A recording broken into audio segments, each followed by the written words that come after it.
Damos comienzo a un nuevo programa, Servidores de Dios. Quien te habla es Manuel Cornejo. Estaré compartiendo la palabra de Dios y lo haré de una manera expositiva, versículo a versículo.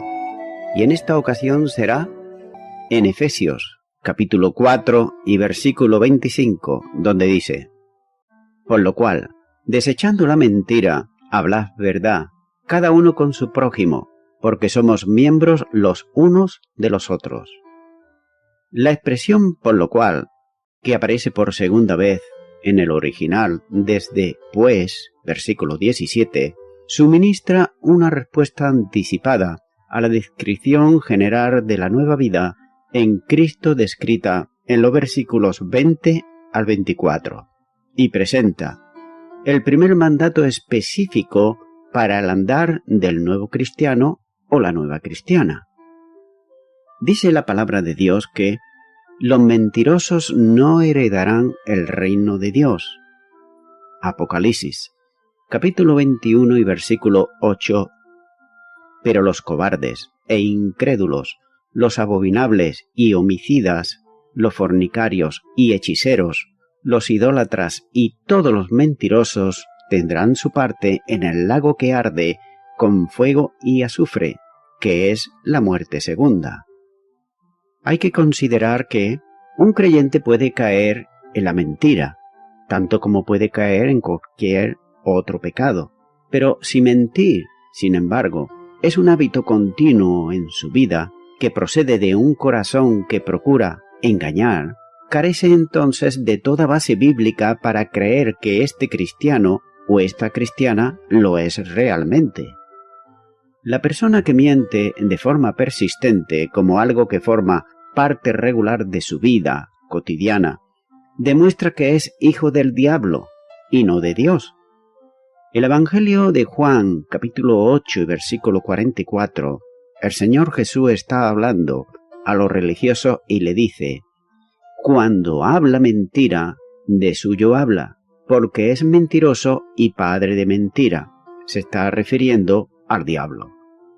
Satanás miente acerca de Dios, miente acerca de Cristo, de la vida, de la muerte, del cielo, incluso del infierno y hasta de la Escritura. Miente también del mal y sobre todo lo demás. Todo sistema religioso, aparte del cristianismo, se construye alrededor de diversos engaños de Satanás, ya que él es el gran engañador, y a él le entusiasma y desea que la gente esté sumida en la religión, pero no que sean seguidores de Cristo. Aún las pocas e ilimitadas verdades que pueden hallarse en las religiones humanas son parte artificiosa de una red de mayor tamaño establecida con el objetivo concreto de engañar. Desde el tiempo de la caída, la mentira ha sido característica común de la humanidad, pero de la humanidad no redimida. Podemos apreciar en los días de hoy que nuestra sociedad depende tanto de la mentira que si de repente recurriera a decir la verdad en todo, la manera como vivimos en el sistema actual de cosas entraría totalmente en un colapso. Si los líderes mundiales empezaran a hablar sobre la verdad, con toda certeza vendría como resultado la Tercera Guerra Mundial. Hay tantas mentiras amontonadas, unas sobre otras, y tal cantidad de organizaciones, negocios, economías, órdenes sociales, gobiernos y tratados que se fundamentan sobre esas mentiras que el sistema mundial se desintegraría si súbitamente cesara la mentira. El resentimiento y la animosidad no conocerían límites y la confusión sería de proporciones inimaginables. La mentira abarca más que el simple hecho de decir falsedades directas. También incluye las exageraciones, aquellas adición de falsedad a lo que es verdadero en principio. Hay un testimonio de hace algunos años que un cierto hombre cristiano llegó a ser conocido en muchos lugares por su testimonio poderoso y conmovedor. Pero después de varios años, él dejó de contarlo. Al preguntarle por qué razón, él contestó con algún grado de integridad, ya que él dijo: con el paso de los años, adorné tanto la historia que ni yo mismo sabía que era cierto y que era pura exageración todo lo que contaba. Hacer trampas en los exámenes y en las declaraciones de renta para el pago de impuestos en otra forma de mentira, igual que podemos, por ejemplo, observar la publicidad que se hace actualmente por los medios de comunicación y los que podemos ver por la calle, que la gran mayoría son mentira. También hacer promesas necias es traicionar la confianza y la confidencia de otra persona. Adular a una persona excesivamente y presentar excusas por todo también son formas de mentira.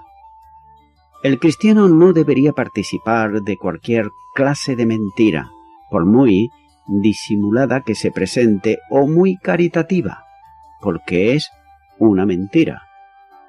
Así que debe de caracterizarse por estar siempre desechando la mentira por la mentira. Es incompatible con su nueva naturaleza e inaceptable para su nuevo Señor Jesucristo. Por otro lado, el vocablo griego del cual se deriva desechando tiene que ver con descartar, arrancar, echar fuera y todas las ideas similares. En la palabra empleada por Lucas a referirse a los líderes judíos en Jerusalén, quienes mientras apedreaban a Esteban, pusieron su ropa a los pies de un joven que se llamaba Sábulo, como dice Hechos de los Apóstoles, capítulo 7 y versículo 58.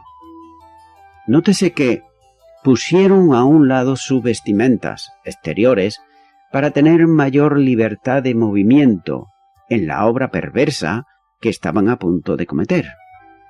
El cristiano pone a un lado la mentira y la desecha por completo, de tal modo que pueda tener plena libertad de movimiento para hacer la obra justa que el Señor le encomienda. En el Antiguo Testamento, Zacarías, capítulo 8 y versículo 16, dice: estas son las cosas que habéis de hacer. Hablad verdad, cada cual con su prójimo, juzgar según la verdad, y lo conducente a la paz en vuestras puertas. Pablo pasa de la prohibición negativa al mandato positivo, cuando él dice: hablar verdad cada uno con su prójimo. Cristo mismo es el camino, la verdad y la vida, como dice Juan capítulo 14 y versículo 6. El Espíritu Santo es el Espíritu de verdad, como dice en Juan capítulo 14 y versículo 17. Y la palabra de Dios es verdad, Evangelio de Juan capítulo 17 y versículo 17. Así que, cuando una persona se convierte en creyente, sale del dominio de la mentira para entrar al dominio de la verdad. Y por ende, toda forma de mentira es en absoluto inconcluyente con su nueva identidad. Se debe tener en cuenta que decir la verdad no requiere contar todas las cosas que sabemos. La veracidad no está en conflicto con guardar el carácter confidencial de un asunto privado u otros concretos y legítimos. Todas las cosas que decimos deben ser verdaderas, de forma incondicional, y retener información con el objeto de engañar, y retener información sobre el objeto de engañar y desorientar, es una forma de mentira. Pero no obstante, la veracidad no exige decir todo lo que sepamos sin consideración por el efecto que esto tenga. Tampoco nos demanda que descarguemos todos nuestros sentimientos heridos, dudas y requemores sobre aquellos que nos disgustan en esa clase de falsa honestidad, promovida por la psicología fraudulenta y otras filosofías de este tipo. Por tanto, nuestro interés como cristiano debe enfocarse en permitirle a Dios tratar con nuestros sentimientos afectados y removerlos, no expresarlos de manera caprichosa, en algún intento inepto o autojustificación, o con la expectación desviada de que su simple expresión lo hará desaparecer de alguna manera o enmendará relaciones rotas a causa de ellos. Ya que una cosa es admitir sin reparos que no somos perfectos ni libres de pecado, como hizo Pablo en Romanos capítulo 7, versículo 15 al 25. Y otra muy diferente es difundir ampliamente relatos detallados de nuestros pecados. El manejo que Dios hace de las cosas se basa en la verdad, y su pueblo, trátese de creyentes individuales o de la Iglesia como un cuerpo, no puede ser un instrumento apto para su obra a no ser que viva en veracidad pura, ya que cada uno de nosotros debemos hablar verdad con nuestro prójimo, porque somos miembros los unos de los otros. La palabra prójimo se refiere por la frase miembros los unos de los otros y significa hermanos cristianos.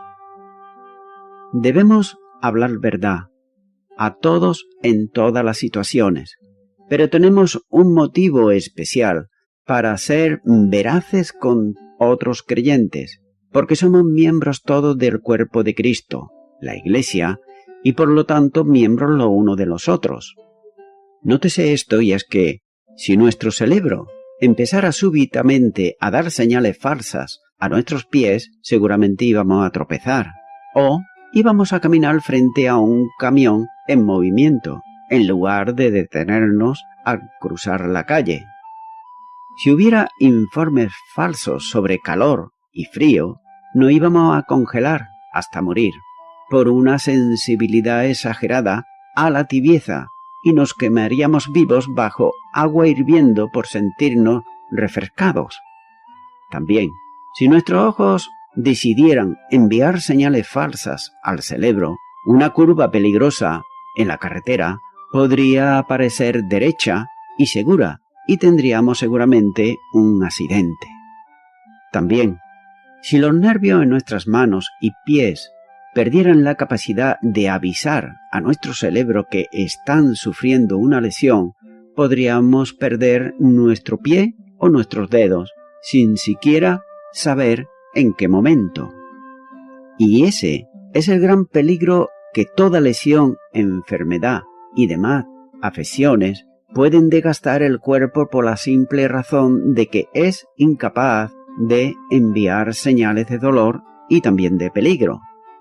Es por eso que la Iglesia no puede funcionar de manera correcta si sus miembros oscurecen y ocultan la verdad los unos a los otros, o si dejan de trabajar juntos con honestidad y amor. Podemos ministrar con efectividad los unos a los otros, o como los demás, si no hablamos, como dice en Efesios 4:15, la verdad en amor, de manera especialmente a nuestros hermanos en la fe. Continúa ahora con el versículo 26, donde dice: airaos, pero no pequéis, no se ponga el sol sobre vuestro enojo. El enojo no es un arranque de la ira momentánea y extremo, ni un resentimiento interno y efervescente, sino más bien es una convicción profunda, determinada y arraigada. Como se ve en este pasaje, su uso en el Nuevo Testamento puede representar una emoción buena o una emoción mala, dependiendo de los factores de motivación y también de propósito. El mandato de Pablo es airaos, con el suplemento condicional, pero no pequéis. En esta declaración el apóstol podría estar legitimando la indignación justa, el enojo hacia todo lo malo y todo lo que se hace contra la persona del Señor y contra su voluntad y propósito.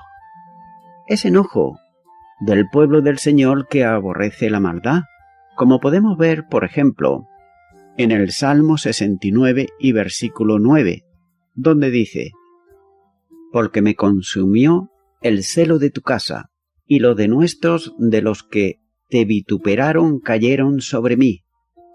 Es el enojo que detesta la injusticia, que detesta la inmoralidad, que detesta la impiedad de todo tipo.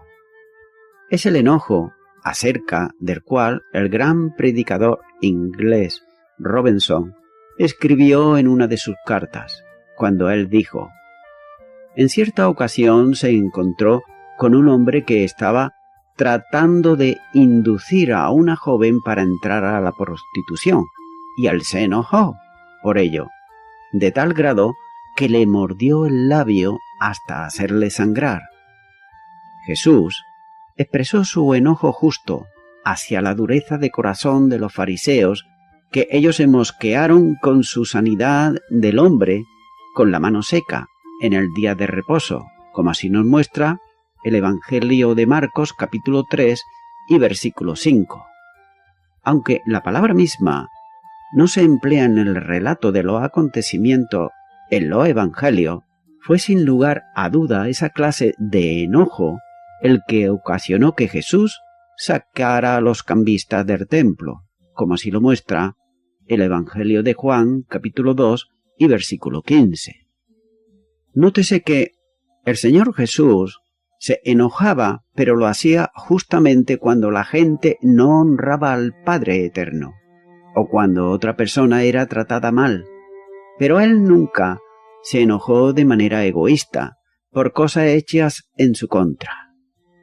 Esa es la medida del enojo justo. Pero en cambio, el enojo, que sí es pecado por otra parte, es la clase de enojo que se motiva por la defensa personal y el servicio a uno mismo, cuando se guarda rencor, cuando se guardan resentimientos por lo que se ha hecho en contra de uno mismo. Es la clase de enojo que conduce al homicidio y al recibir, además, el juicio de Dios, como así nos muestra el Evangelio de Mateo capítulo 5 y los versículos 21 y 22. El enojo que es egoísta, indisciplinado y vengativo es pecaminoso y no tiene lugar en la vida cristiana, ni siquiera de manera temporal. En cambio, el enojo que no es egoísta y se basa en el amor a Dios y en el interés en otros, no solo es permisible, sino también ordenado. Si uno tiene amor genuino, no puede evitar sentirse contrariado, está enojado hacia todo lo que lastima el objeto de ese amor.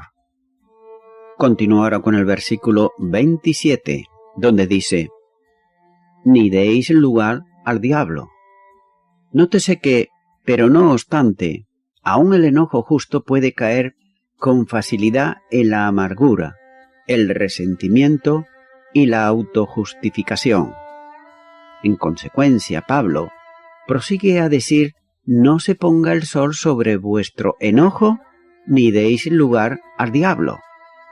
Aún el enojo mejor motivado se puede agriar, y por esa razón debemos dejarlo a un lado al final del día. Si nos vamos a dormir sin resolverlo, es probable que le demos ocasión o lugar al diablo para utilizarlo para sus fines destructivos.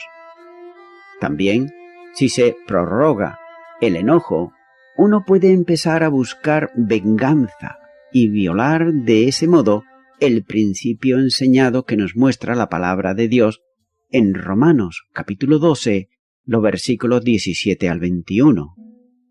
Y también puede ser lo que dicen los versículos 26 al 27 de Efesios capítulo 4, que se refiere por entero a este enojo y justo. Y en ese caso Pablo utiliza el imperativo en el sentido de decir que, debido a que el enojo puede llegar en algún momento y apoderarse del creyente, y puesto que tiene una tendencia tan fuerte a crecer y cebarse, debe ser tratado siempre de manera inmediata, mediante confesión, abandono y entrega a Dios para limpieza total antes de terminar el día. En cualquier tipo de enojo, sea legítimo o no, si se decide tolerarlo y hasta cortejarlo, el resultado será darle una oportunidad al diablo, cuando debemos hacer todo lo contrario, como nos dice la palabra de Dios en 2 de Corintios capítulo 2 y versículo 11, cuando dice: para que Satanás no gane ventaja alguna sobre nosotros, pues no ignoramos sus maquinaciones. Si no obedecemos en esto al Señor, estaremos alimentando nuestro orgullo, con lástima de nosotros mismos, también con orgullo, con justicia en nuestra propia opinión, venganza, defensa de nuestros derechos y todos los demás tipos de pecado y violación egoísta de la santa voluntad de Dios. Continúa ahora con el versículo 28, donde dice: el que hurtaba, no hurte más, sino trabaje, haciendo con sus manos lo que es bueno, para que tenga que compartir con el que padece necesidad. Nótese que el tercer mandato que Pablo expone demanda un cambio en el que se pasa del robo a la generosidad. Nadie está por completo libre de la tentación de robar. Nótese que muchos niños pasan por una fase en la que piensan que es divertido robar, algunas veces por la simple razón de robar. Existe también cierta atracción carnal en el hecho de tomar lo que no le pertenece a una persona y pasar desapercibido. El viejo hombre y la vieja mujer tenían una inclinación intrínseca a robar, y esa es una de las muchas características del viejo hombre, como son extirpadas por el nuevo hombre, creado según Dios, como dice el versículo 24. Es por eso que el cristiano debe de obedecer el mandato no hurtes, del cual se deriva cleptomanía, es decir, más. En la última década, los robos en los almacenes han tenido un aumento y un elevado porcentaje es de pillaje y de hecho por los mismos empleados. Hasta incluso en algunos almacenes grandes se aplica hasta una tercera parte del precio de la mercancía para cubrir pérdidas por robos de diversas clases. Pero también, por otro lado, las cotizaciones exageradas de forma internacional, los costos operativos falseados y la apropiación de fachadas con prácticas comunes en el mundo de la industria y también de los negocios. Por otro lado, engrosar una cuenta de gastos personales, reportar horas de trabajo en la que no se ha trabajado, abstenerse de declarar la renta e ingresos a la entidad del gobierno que está encargada de recolectar los impuestos y otros engaños de esa clase, ya son aceptados como conductas normales por muchas personas. Es decir, que el engaño, la persona que no tiene a Cristo en su corazón, lo ve como algo normal. Para ellos robar no es más que un juego, en el que la única causa de pesar o de vergüenza es de ser descubiertos. El latrocinio, los hurtos menores, las extracciones de dinero del armario de la propia casa, el negarse a pagar una deuda, el no pago del salario justo o el embolsarse lo que la gente paga de más, son toda clase de robos. También en la misma palabra de Dios nos dice que no debamos nada a nadie, y está hablando precisamente a los cristianos. Es por eso que casi no existe fin a la multiplicidad de maneras como podemos robar, y sin importar la forma ni los riesgos de ser atrapados. Por tanto, robar es pecado, y no tiene parte alguna en el andar del nuevo hombre según Cristo. Para el cristiano la alternativa al hurto es que trabaje para que tenga que compartir con el que padece necesidad. Es parte del plan de Dios, es que trabajen todos los que estén en capacidad para hacerlo, y si no tienen trabajo y pueden trabajar, que no se queden parados, sino que busquen trabajo. La segunda carta a los Tesalonicenses capítulo 3 versículos 10 y 11 dice: Porque también cuando estábamos con vosotros os ordenábamos esto: si alguno no quiere trabajar, tampoco coma, porque oímos que algunos de entre vosotros andan desordenadamente, no trabajando en nada, sino entremetiéndose en lo ajeno. El cristiano que no trabaja no provee para los suyos. Primera de Tesalonicenses 5:8 dice: Porque si alguno no provee para los suyos, y mayormente para los de su casa, ha negado la fe, y es peor que un incrédulo. El producto de nuestra labor debería ser lo que es bueno, mediante un trabajo honesto, honorable y productivo. El término bueno connota que aquello que es bueno en calidad, y se refiere aquí a un empleo que honre a Dios. Un cristiano o una cristiana nunca deberían involucrarse en un trabajo o profesión o empleo de negocios que le hagan desacreditar las normas de Dios, es decir, que van en contra de la palabra de Dios. Y si lo hacen, están deshonrando a Dios y hasta transgredan sus santos mandatos, sigue diciendo, haciendo con sus propias manos. Subraya aquí la verdad de que la norma es que cada persona sea responsable de proveer para sí mismo, y aún más, de compartir con aquellos que padecen necesidad, a pesar de trabajar duro o debido a la pobreza o a la inhabilidad que pueda haber. Así que nuestro trabajo debería ser un trabajo productivo y también debe de realizarse con el propósito específico de hacer bien y ayudar a los demás para compartir con el que padece necesidad. El deseo de un cristiano o una cristiana de obtener mayores ingresos debe estar motivado con el propósito de estar en capacidad de dar más y ayudar más. Más allá de hacer provisión para las necesidades básicas de él y de su familia, el cristiano prospera para poder dar. Esto no quiere decir, por otro lado, que a su familia la deje desatendida. No. Lo que aquí está diciendo es que no debe de amontonar dinero y tenerlo en el banco sin utilidad ninguna, ya que, como los demás aspectos de su vida, la ocupación de un cristiano, sea de forma directa o indirecta, debería, por sobre todas las cosas, ser un medio de servicio a Dios y también a los demás. Y voy concluyendo con esto. Lo primero y lo más importante del nuevo ser creado por Dios es siempre decir la verdad. La mentira no es ya un recurso o una excusa válida para el cristiano y la cristiana.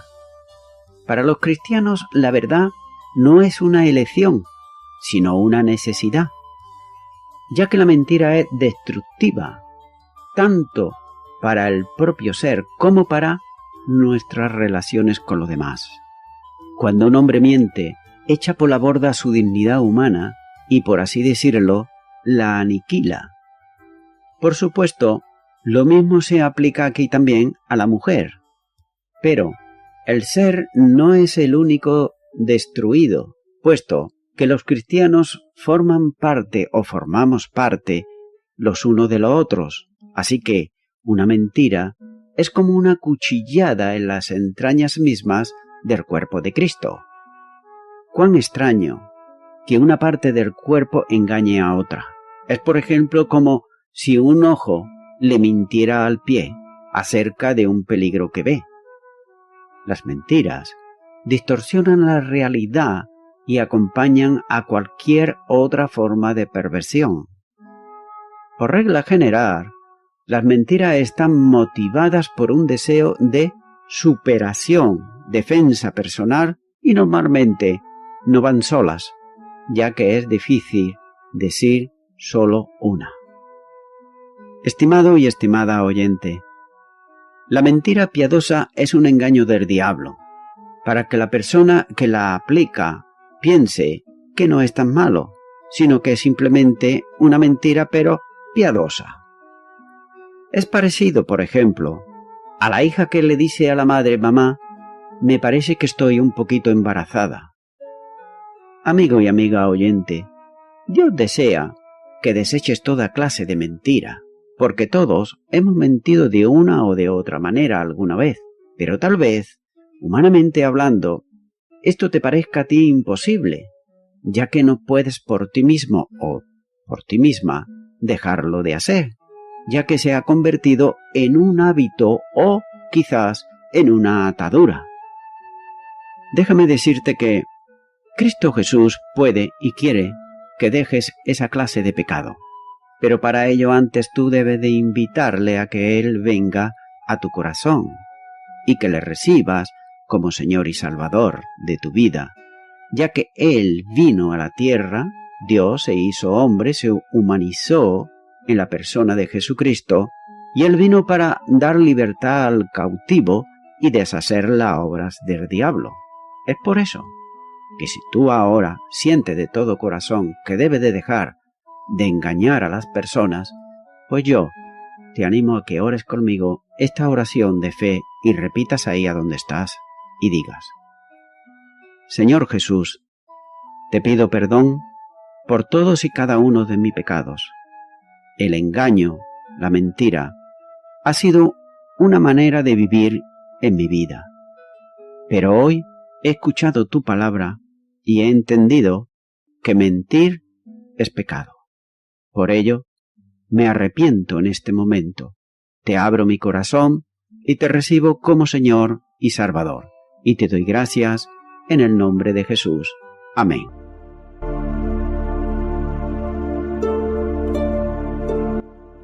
Amigo y amiga oyente, si tú has hecho esta oración de corazón, te recomiendo que comiences a orar a Dios, en primer lugar, en el nombre del Señor Jesucristo. Orar a Dios no es rezar, sino que es hablar con una persona. También te recomiendo que leas la palabra de Dios y lo hagas a diario. Comienza, por ejemplo, con el Nuevo Testamento. Y también, por último, te recomiendo que para que puedas crecer espiritualmente, te congregues en una iglesia cristiano-evangélica, donde se predique, se enseñe y se practique la sana doctrina y la palabra de Dios. Congrégate ahí y con el tiempo podrás crecer espiritualmente y también servir al Señor Jesucristo. Que Dios te bendiga.